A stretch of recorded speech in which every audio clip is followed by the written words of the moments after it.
Assalamualaikum warahmatullahi wabarakatuh. Salam kenal semuanya. Perkenalkan, saya Anissa Desriana dengan nomor induk mahasiswa 2381130-184. Lebih dekat dengan saya. Halo, nama saya Anissa Desriana, hidup dan berkembang di Provinsi Riau. Dalam perjalanan hidup ini, saya sering merenungkan tentang pentingnya niat yang tulus dalam setiap tindakan. Di tengah hiruk-pikuk kehidupan, saya berusaha menghindari ria, hasad, dan dengki yang dapat merusak niat baik kita. Saya menyadari bahwa kebahagiaan sejati bukanlah tentang pencapaian yang terlihat, tetapi tentang kesungguhan hati dalam membantu sesama tanpa mengharapkan pujian dan pengakuan. Melalui pengalaman ini, saya belajar untuk lebih menghargai keikhlasan dan saling mendukung demi menciptakan lingkungan yang positif bagi semua. Materi yang akan saya sampaikan yaitu ria, hasad, dan dengki. Mari sama-sama kita belajar mengenai ketiga sifat itu. Ria. Ria adalah niat atau tindakan menunjukkan amal dan kebajikan dengan tujuan mendapatkan perhatian, pujian, atau pengakuan dari orang lain. Rasulullah Muhammad SAW bersabda, "Sesungguhnya Allah tidak melihat kepada rupa dan harta kalian, tetapi Dia melihat kepada hati dan amal kalian." Yang kedua, hasad. Hasad adalah perasaan iri atau dengki terhadap orang lain yang mengalami keberuntungan, kesuksesan, atau kelebihan.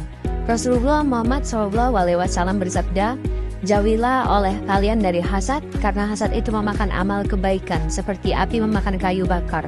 Hadis riwayat Abu Daud dan Ahmad. Yang ketiga, dengki. Dengki adalah perasaan ketidakpuasan atau rasa sakit hati yang muncul ketika orang lain mendapatkan keberuntungan, kesuksesan, atau kelebihan. Rasulullah SAW bersabda, "Janganlah kalian saling dengki, janganlah kalian saling membenci, dan janganlah kalian saling menyesatkan. Jadilah hamba-hamba Allah yang berusaha." Hadis riwayat Muslim.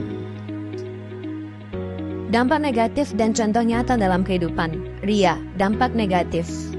Dia dapat merusak keikhlasan dalam beribadah. Ketika amal dilakukan untuk mendapatkan pujian, nilai amal tersebut di mata Allah menjadi berkurang. Hal ini dapat menumbuhkan rasa hampa spiritual. Contoh nyata, seorang individu yang aktif bersedekah hanya untuk memamerkan kedermawanannya di media sosial. Alih-alih mendapat pahala, dia justru mendapatkan dosa karena sudah mengubah niat tulusnya menjadi keinginan untuk dipuji. Hasad. Dampak negatif hasad dapat menyebabkan perpecahan dalam hubungan antar individu. Sifat ini seringkali menimbulkan konflik dan permusuhan yang berkepanjangan, bahkan dapat mengakibatkan gangguan mental bagi pelakunya. Contoh nyatanya bagaimana seorang karyawan merasa iri terhadap teman sejawat yang mendapatkan promosi. Karena hasad, dia menyebarkan rumor buruk tentang teman tersebut yang berujung pada ketegangan di antara mereka dan mengganggu lingkungan kerja. Selanjutnya, dengki.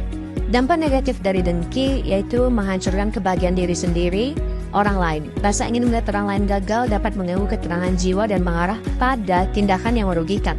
Contoh nyatanya bagaimana seorang siswa yang merasa dengki terhadap prestasi temannya berusaha menjatuhkan melalui penipuan atau sabotase. Akibatnya tidak hanya hubungan persahabatan yang rusak, tetapi juga reputasi siswa tersebut terganggu serta rasa percaya diri yang menurun. Bagaimana cara menghindari sifat tercela? 1. Tingkatkan keikhlasan. Selalu niatkan setiap amal untuk Allah semata tanpa mengharapkan pujian dari orang lain. 2. Berlatih bersyukur, fokus pada nikmat yang dimiliki sehingga mengurangi perasaan iri dan dengki terhadap orang lain. 3. Perbanyak doa, memohon kepada Allah agar dijauhkan dari sifat-sifat tercela dan diberikan hati yang bersih. 4. Lingkungan positif, bergaul dengan orang-orang yang memiliki akhlak baik dapat menumbuhkan semangat untuk berperilaku positif.